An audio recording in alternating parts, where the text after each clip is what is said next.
Hi! Welcome to Promised Land Homestead. I'm Stephanie. And I'm Tatum. And I'm Persephone. Please enjoy our video of today's adventure. Subscribe to our channel. Like and share our video. And leave a comment. Thanks. Bye! Bye! Hi guys! We are going to talk about garlic and 4 different ways to preserve it. The first one is a fermented garlic honey that you can use as an antibiotic or for colds or for flus. It's just really good for everything. So I have about 2 good size bulbs of garlic and a couple smaller ones. I don't know if we'll use all of that. A pint jar and some organic honey. And I'm gonna take all the paper part off of the outside of the garlic, and I save that. You can save them from your onions too, and you can use them in tea, or you can put them in your broth when you're making bone broth. So I'm just gonna break these apart. You can put them in the jar with the paper on, but when you're trying to get a spoonful of just honey, it makes it kind of hard. And you can eat the garlic cloves after they've been in the honey, but not everyone's that brave.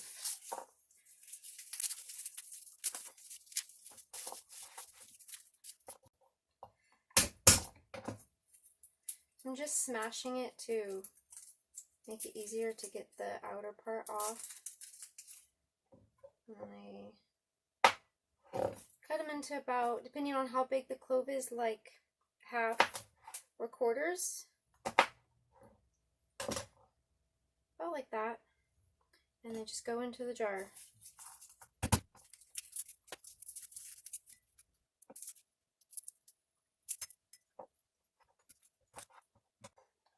So this is pretty tedious. It can take a little while.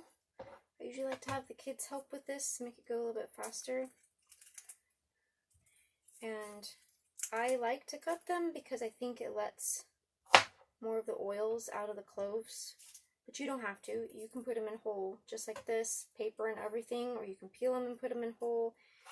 I've also tried mincing it, and that way you, when you're getting the honey out to take, you get some of the little bits of garlic with it.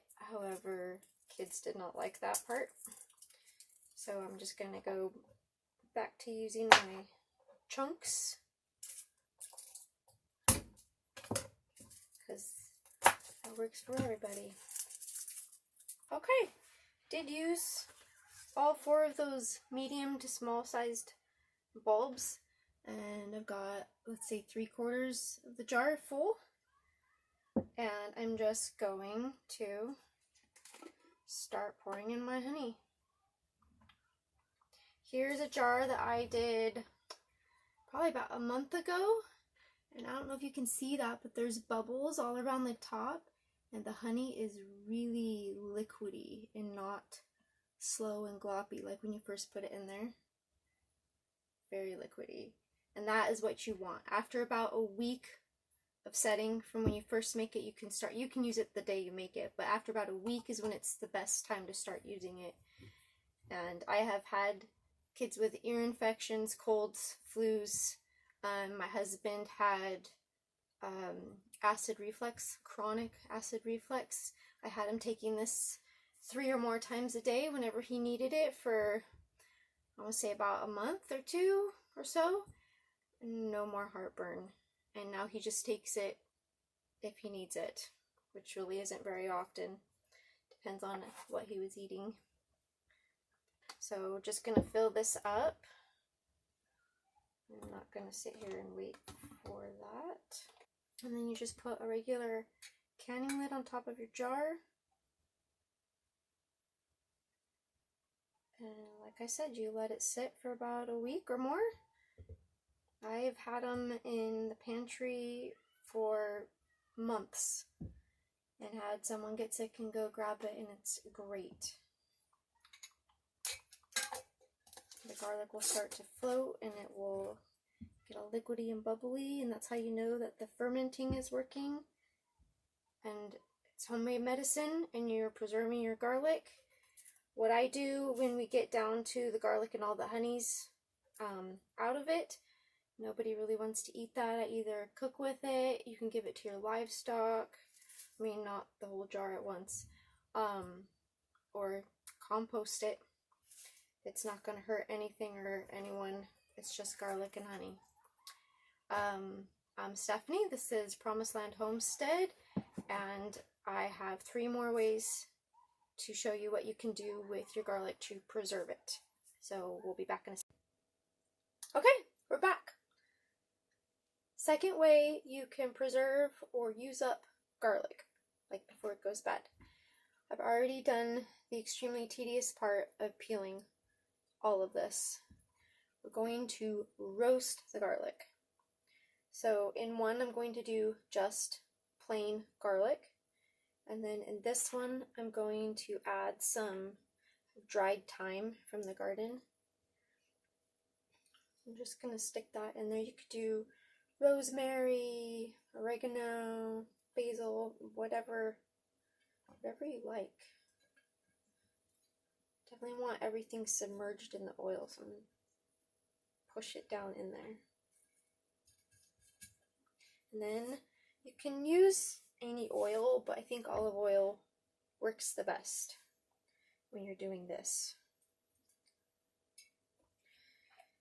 So we're going to completely cover the peeled garlic. I also cut the little end thing off. I don't like that. I don't think it matters though. We're just going to make sure they're completely covered.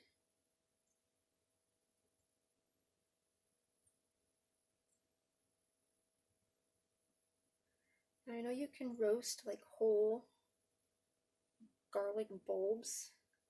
I've only tried it a couple times and didn't work so great for me.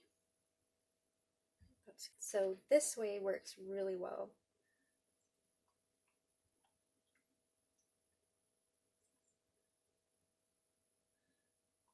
So I want to make sure the garlic, cloves, and the thyme are covered with the oil.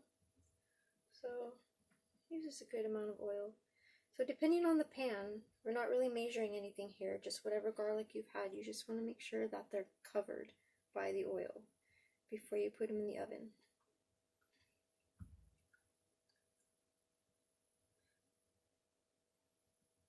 Alright, I'm good with that. And then we're going to cook at 300 degrees for about 50 minutes. Make sure they're all down with oil. Okay. 350 minutes. Oops, I can count. There we go. Okay, it has been 50 minutes. This is what it looks like. The oil is bubbling. They're hot. The outside of the garlic's kind of bubbling and browning a little bit. And we have to let that cool before we can do anything with it, before we transfer it to anything. So what we're going to do is let it cool right where it's at so that I don't have to deal with possibly spilling the really hot oil. So once that cools, we'll pull it out and I'll show you what's next. Okay. Done. So we've cooked the garlic in the oil, 300 degrees for 50 minutes. It looks perfect. I let it cool so I can handle these with my hands and not have hot oil that I'm worried about. You store the garlic in the oil in jars in the fridge. And I'm going to show you with one of the little pieces right here. After it's been roasted, it is really soft. You can smash it with your fingers. A really good spread on like toast or crackers. You can add it to dip. You can use the oil or the garlic in like salad dressing. Now my hands are all oily. Put on your sandwich. It's just good in so many things. Any recipe that calls for raw garlic, you can use the roasted garlic. It's just going to be a bit milder and not so spicy. So like I said, we're going to pour. Now this is the one with just the plain garlic, no spices or anything added into it. Just going to pour it into the jar, garlic and all, and hopefully not overflow.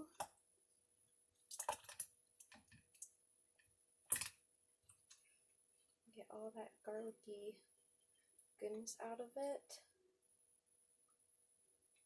Now this is olive oil, so keeping it in the fridge, the oil is going to solidify a little bit. It's not a big deal. You can just use a spoon or a fork and pull out the garlic that you need. So that is the plain garlic. And I'm just going to use a regular canning lid. I use the canning lids that I can no longer actually can with. I don't throw them away. I use them for stuff like this that aren't going to be canned. Now, this one is the one with the thyme in it.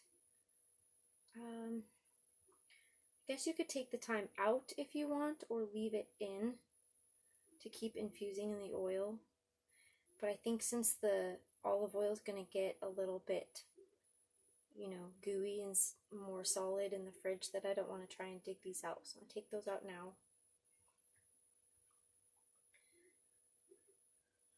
And then pour this one in. So it's still a little warm, but very easy to handle.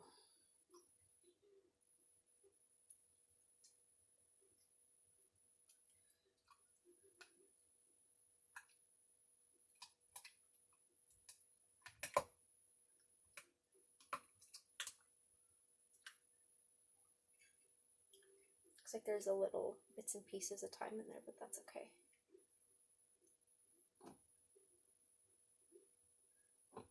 Okay.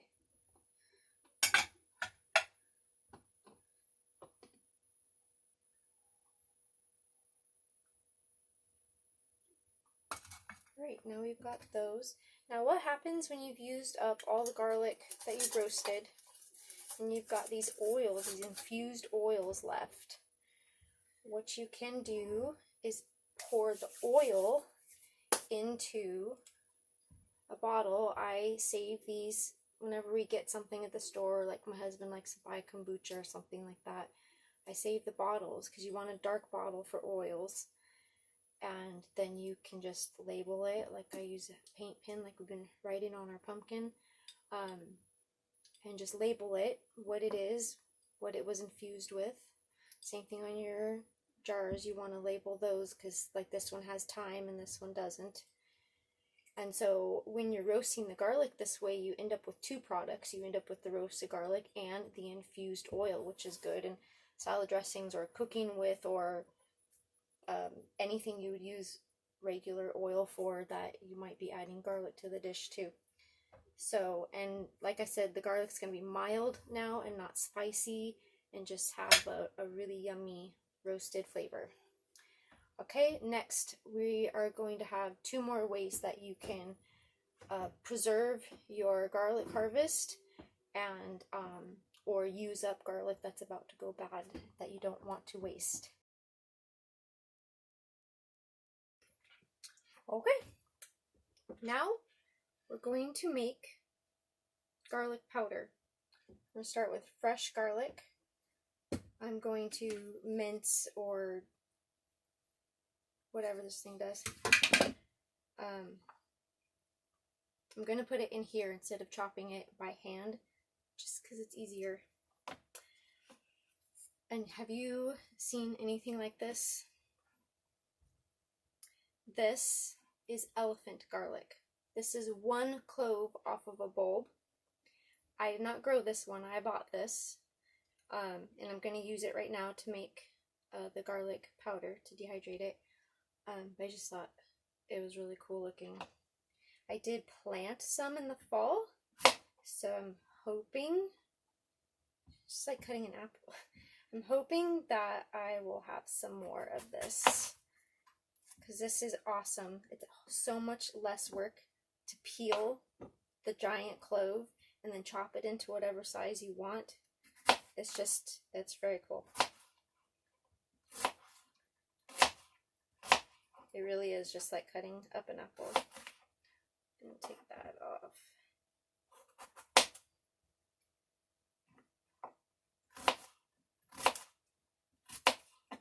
Okay, so I'm going to throw all this peeled garlic into my Ninja blender, processor, whatever you have. You can chop it by hand if you want to. I don't want to. I have, but I don't want to today. This is so much easier to do. It just takes a couple seconds. Okay, plug your ears for a minute.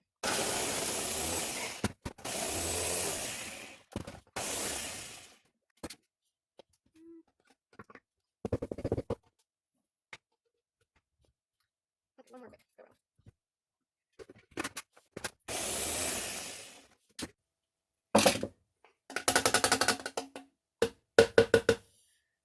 I do actually have a smaller version of this, but I'm going to make something else today that I'm going to use the bigger one for, so why not just use one thing and not do all the dishes? Okay, so now what I'm going to do is put this on a tray. So I've got a rack here with a piece of wax paper to cover it. I prefer not to use wax paper, but that is what I have right now. I have a silicone mat somewhere that would work really well too. And some dehydrators have their own mats specifically for dehydrating, like making fruit roll-ups and stuff like that. I do not have those. So I didn't get like a mush like I thought it was going to do, but is very well minced and very strong smelling. So we're just gonna spread this out on here. This is probably the easiest thing to do with garlic. And we're gonna dehydrate it and then put it back in this guy right here to turn it into a powder. So we'll have garlic powder, and you can make your own spice mixes. It's when you don't feel like mincing up by hand some garlic, then you can just grab the powder, and it makes it shelf stable as well, so you don't have to worry about that. Let's do it this way.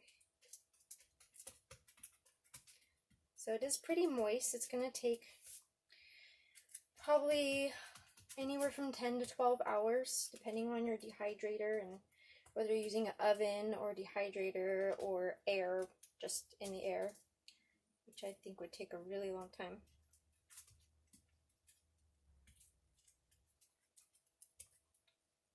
Whew. It smells good.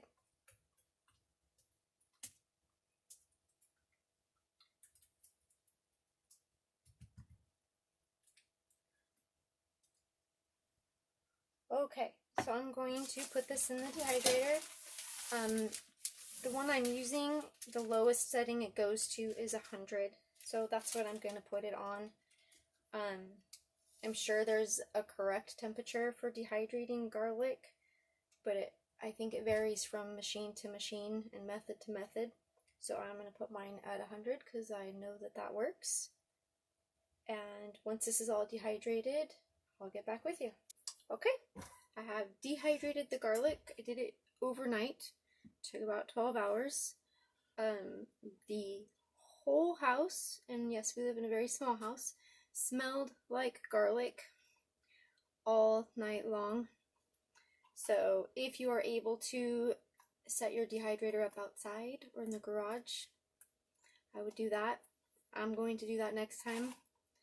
So I had about a cup in the bottom of my chopper thingy of cloves, and it minced them really, really well. This is all the way dry. So I'm going to use my smaller version of that. Just dump that all in there.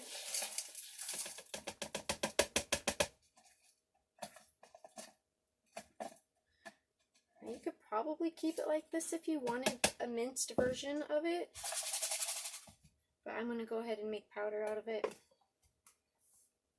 All right. Go.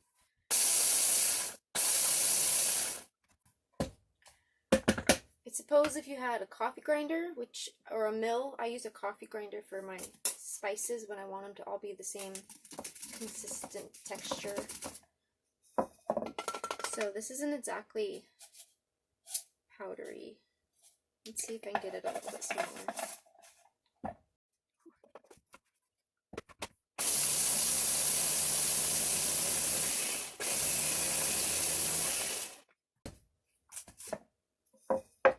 Yeah, I'm not sure I'm going to get as powdery of a texture as I want, but I'm okay with that. And I just store my garlic powder in a jar and keep it with my spices. Oh, I wanted to see how much that was.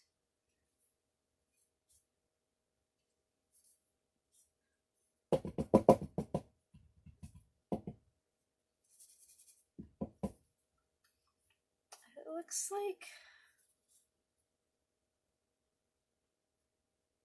just under half a cup, just under 4 ounces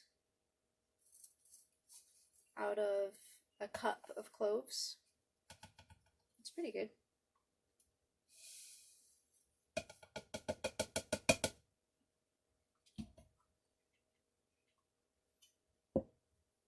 Okay, there you go. Powdered garlic, shelf stable, used in a gazillion different ways. Hey guys, we're back, and we are going to ferment the garlic. So I've already peeled it. I've got it in a pint jar. I did not cut, this little butt end thing off of it, because I can cut that off after I pull it out of the jar if mincing is what I'm going to do or whatever. So we're going to use pint jar, whole peeled cloves in here, and when we put the liquid in, we want a 1-inch headspace, so don't fill your jar all the way to the top. You're going to need a 1/4 cup of starter liquid.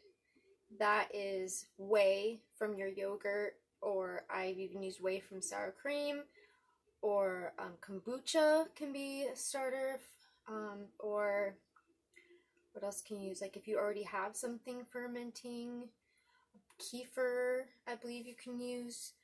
You can also purchase starters for fermenting. So I'm just using it off of my sour cream because that is the only way that I had. So 1/4 cup of starter liquid, and then a 1/4 cup of water, and then a tablespoon of salt. I'm going to use pink salt.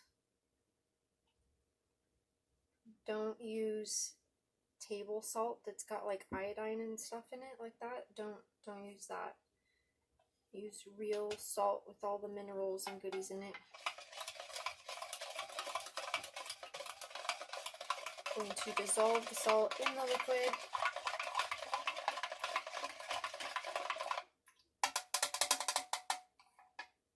I'm going to pour it over my garlic.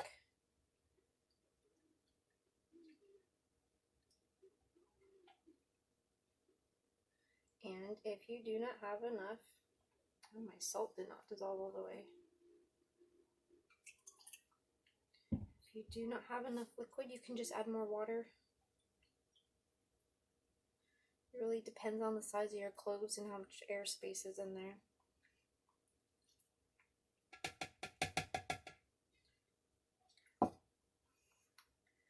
And remember, 1-inch headspace, so keep the liquid at that level too. And if you have a pickling weight, like one of those glass pucks, or like a cabbage leaf or something like that, you can put that in there. I do not have either of those at the moment, so I'm going to just put the lid on. You can use a regular canning lid, but this is also made for these jars and is leak proof if you put it on all the way. So what you can do is a couple times a day, just flip it over. And that way you're moving the bacteria and stuff around that's in there, good bacteria and bad bacteria, and that way you won't develop mold. And you're only going to do this for like 3 days, 4 days, and then you're going to put it in the fridge. And then you can just pull these out, chop them up, and cook with them like you would normal. Now, I'm not fermenting these as a way of getting the beneficial bacteria, the gut bacteria, because I'm going to end up cooking with them, and that's going to kill that stuff. It's more of a way of preserving it. If you've got a huge thing of garlic and it's about to go bad, or you just have nowhere to store it, this is how you store it. So after about 3 or 4 days, you can put it in your fridge, just like this, and use it whenever you need to. Or you can keep it in a room like a basement or a root cellar where it's going to be about 55 degrees or lower consistently. If you have temperature fluctuations, just put it in the fridge. And that's it. You just use this like you would raw garlic if you're going to cook with it, or throw it in a salad dressing and mix, put it in the blender. However you would use your regular raw garlic, just now it's not sitting on the shelf and going bad. And there you have it, guys. There's several ways to use up your garlic or to preserve your garlic and protect it from going bad. A little bit more. Okay, and if you do a bigger jar, like a quart, double your starter liquid and your water and your salt. All right, see you guys later. Thank you.